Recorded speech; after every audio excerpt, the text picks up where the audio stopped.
Welcome back at the half on the PAC Sports Network. Today we're joined by W&J head coach Ethan Stewart-Smith. Coach, first off, thanks for joining us today. Thank you. We're at the midway point of the season tonight in the PAC schedule. Your thoughts on where your team's at here? In the rebuilding phase, of course, but where your team's at here at the midway point? No, I think we're definitely making progress. So, again, excited about the guys. Again, we're not going anywhere. Guys are continuing to show up and steady improvement. And, you know, the hard part is a lot of our improvement, it's something you can't measure and something that doesn't show up on the stat sheet. So, again, been really proud of our effort. Again, just overall competing. And again, we've got to continue to see growth in that way. When you're in the rebuilding phase, you're obviously going to bring in a lot of new players. By my count, 10 freshmen that you brought in this year.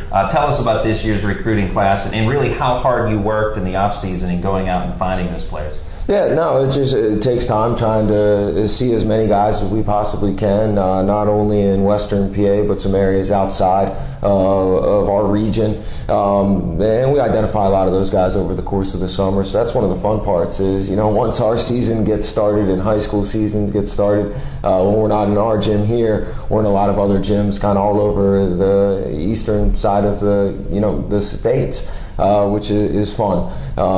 So being able to go out and try and find guys that fit what we're trying to do has been exciting, and I think we're moving in the right direction and still, again, need to continue to add some pieces. Now, some of those freshmen, Sean Stinelli, Mike Zapala, Jonathan DeVito, all come from very good high school programs and are freshman starters. Tell us about them and how they've handled the transition at the collegiate level. Yeah, they've been doing a great job. I think one of the challenges, there are a couple of bigger challenges with going from high school to college. One is the physicality of the game. So when you have freshmen going out there against guys that have lived in the weight room, for 3 or 4 years, the physicality of the game is a little bit tougher to get to your spots on both sides of the ball. Defensively, hard to keep big, strong guys off of their spots.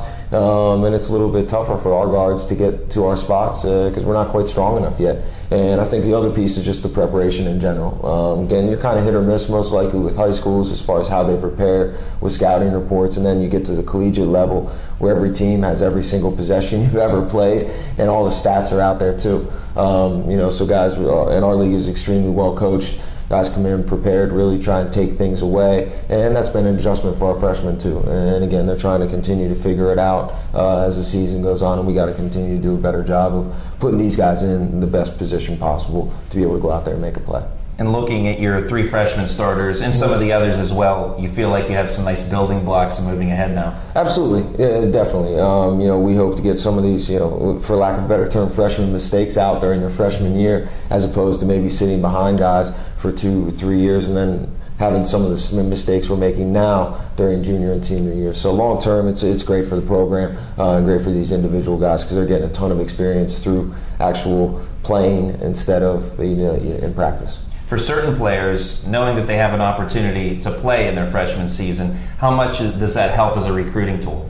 It does. One thing that I think young guys coming into any collegiate program want is opportunity, and that's something we're still going to have for the next couple of years. Again, our guys know too. Our roles are not set in stone. Our job is to continue to bring in talented freshmen, and their job, they're going to have an understanding of what we're doing as returning players. They have a better understanding of what we expect out of them, and then they got to continue to work to stay ahead of the guys we have coming in. So it's going to continue to be a competitive environment. I think if guys, again, young guys coming in want an opportunity to play, it's a great opportunity for them. Some youngsters, obviously, some talented youngsters that you have. You also have some very good upperclassmen leading the team. Brian Lindquist and Brian Graytalk amongst the team leaders in scoring and rebounding, leading the team in those 2 categories. How have they served as leaders both on and off the court? They're great. Again, those are 2 guys I know I can rely on night in and night out. And those 2 guys, we challenge them in the offseason to continue to work on their leadership skills as far as being more vocal, and that's something that they still, again, it's a continuous process. But as far as leading by example, those guys go out there. I know they're going to compete for 40 minutes. They got a great understanding of what we're trying to do. They're going to execute, and they're going to produce. So it's nice to have a couple of those guys that you can count on night in, night out. And our freshmen have definitely seen what they need to do as far as preparation and effort stuff in practice. They've set the bar pretty high in that way. Talking with Chatham head coach Andrew Garcia, obviously a young program there as well at Chatham.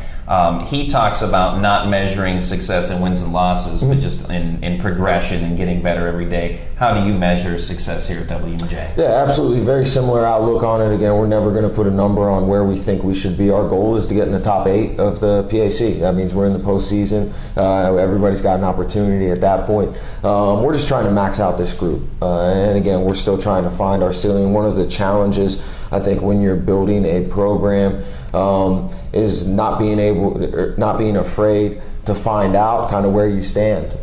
Sometimes we go out and we wait and see how good other teams are instead of not really thinking about that and just trying to be the best version of us. So that's always what we're trying to figure out and compare ourselves to, is just us. We're not too concerned with anybody else and what they're doing. We want to find our ceiling every time we go out there. Again, hopefully long term that's 15, 20 wins. Right now we're not real sure where that is, and we're not too concerned with finding that out. Again, it's all about kind of leading up to each game, and again, we just want to maximize this group that we have.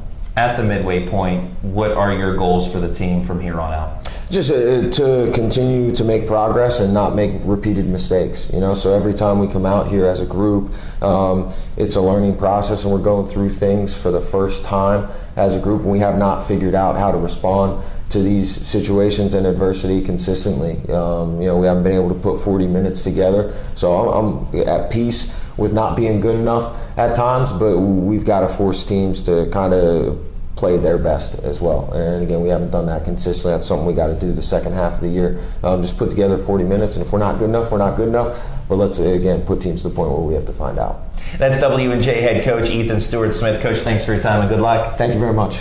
We'll have the second half of today's ball game when we return on the PAC Sports Network.